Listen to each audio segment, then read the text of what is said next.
Hello friends, welcome back to my channel. তো বন্ধুরা, এখন আমরা কথা বলবো সাকিব খানের আপকামিং ছবির একটা এক্সক্লুসিভ আপডেট নিয়ে।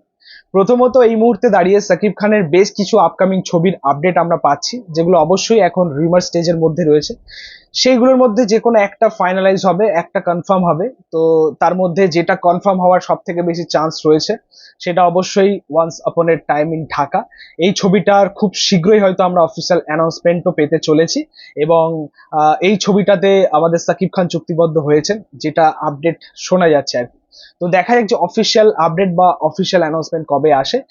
আজকালকে আসার চান্স রয়েছে, তো দেখা যাক সেটা কি হয়। তবে এই ছবির যে গল্পটা হতে চলেছে আপনাদেরকে বলে রাখি। দেখুন, এই ছবির যে গল্পটা হতে চলেছে একটা গ্যাংস্টার এবং রিয়েল গ্যাংস্টার, যেটা বাংলাদেশে একটা সময় রাজ করে গেছে আর কি। সেই 90s বা 2000 সালের সময়কার একটা কাহিনী আসবে আর কি। তো সেই সময়কার একটা আর কি গ্যাংস্টার, যার নাম ছিল কালা জাহাঙ্গীর। সেই কালা জাহাঙ্গীরের গল্প নিয়ে আসছে এবার সাকিব খান, এবং অরিজিনাল গ্যাংস্টারের আর কি চরিত্রে আসবে, যেটা রিয়েল গল্প হবে, সত্যিকারের ঘটনা হবে। তো সেটা কিভাবে প্রেজেন্ট করে এখানে ডিরেক্টর, সেটাই হচ্ছে দেখা। এবং একটা কথা বলে রাখি যে এই গল্পটাই কিন্তু মেনলি তুফানে হওয়ার কথা ছিল। মানে যেরকম আপডেট ছিল তুফান হওয়ার আগে, এরকম একটা আপডেট ছিল যে তুফান কিন্তু অরিজিনাল ঘটনা নিয়ে হতে চলেছে, মানে রিয়েল স্টোরির উপর হতে চলেছে। এবং তখনকারই আর কি একটা গ্যাংস্টারের একটা চরিত্র আমরা দেখতে পাবো, এরকম একটা আপডেট এসেছিল কিন্তু। কিন্তু সেটা তখন হয়নি, সো এবার সেটা ফাইনালি হতে চলেছে। তখনকার একজন গ্যাংস্টার কালা জাহাঙ্গীর, তার স্টোরি নিয়ে আসছে সাকিব খান। আরো একটা বিষয় এখানে বলবো আপনাদেরকে, যে রিসেন্টলি যে কটা ছবি সাকিব খান বাংলাদেশে মুক্তি দিয়েছে, প্রত্যেকটা ছবি নিয়ে কিন্তু সেখানকার দর্শকের প্রবলেম ছিল। যে এখানে মার কাটারি দেখানো হয়েছে, এখানে এমন কিছু দেখানো হয়েছে যেটা সাধারণ দর্শকদের জন্য নয়। তো এই যে স্টোরিটা নিয়ে আসছে, এটা কিন্তু খুবই ভয়ঙ্কর একটা স্টোরি নিয়ে আসছে। মানে একটা গ্যাংস্টার যে বাংলাদেশের পুলিশের কাছে ধরা পড়েনি বা এমন কিছু কাণ্ড ঘটিয়েছে, সেগুলো বলার নয় অ্যাকচুয়ালি। তো সেরকম একটা গল্প যখন আনছে, তো সেখানকার দর্শক সেটা কিভাবে অ্যাকসেপ্ট করবে, এটাই হচ্ছে মূল প্রশ্ন। তো সেটা দেখার কিন্তু। সাকিব খান হয়তো এই সিনেমাতে যোগ দিতে চলেছেন, কিন্তু বিষয়টা হচ্ছে যে সেখান থেকে দাঁড়িয়ে সেখানকার দর্শক ছবিটাকে একসেপ্ট করবে কিনা, গ্রহণ করবে কিনা, এবং এটা সাকিব খানের সঠিক সিদ্ধান্ত কিনা, সেটাই হচ্ছে দেখা। পাশাপাশি এই ছবিতে পরিচালক হিসেবে আমরা পাবো আরো একজন নতুন পরিচালককে।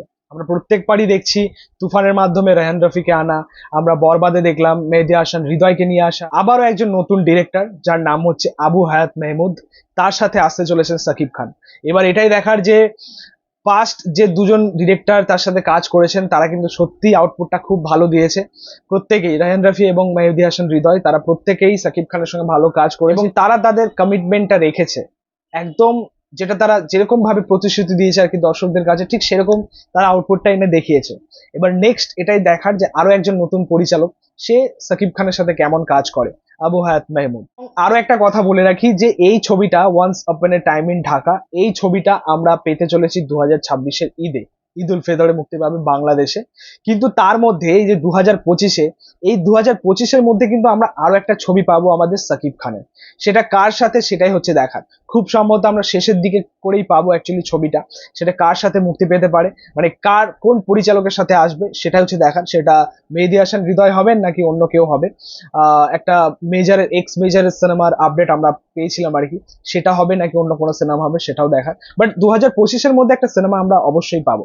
তো যাই হোক, এই ছিল biggest update, exclusive update Shakib খানের আপকামিং ছবি নিয়ে। তোমরা কতটা এক্সাইটেড তার এই ছবিটা নিয়ে, আপকামিং এই ছবিটা নিয়ে, এবং তোমাদের মতামতটা কিন্তু অবশ্যই জানিও। এবং বাংলাদেশি ফ্যানদের জন্য আমি আগে বলবো যে সেখানকার দর্শক এটাকে কিভাবে মেনে নেবে, কারণ গল্পটা অবশ্যই একটা ব্রুটাল, একটা ভাইলেন্ট গল্প আমরা আবারও পেতে চলেছি।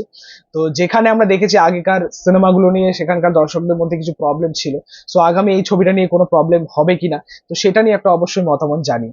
ভিডিওটা ভালো লাগলে অবশ্যই লাইক কমেন্ট শেয়ার করে দিই, পাশে থেকে সাপোর্ট করো, চ্যানেলটাকে অবশ্যই সাবস্ক্রাইব করে দিও, পাশে থাকা বেল আইকন প্রেস করে দিই পরবর্তী ভিডিওগুলো আপলোড। Thank you.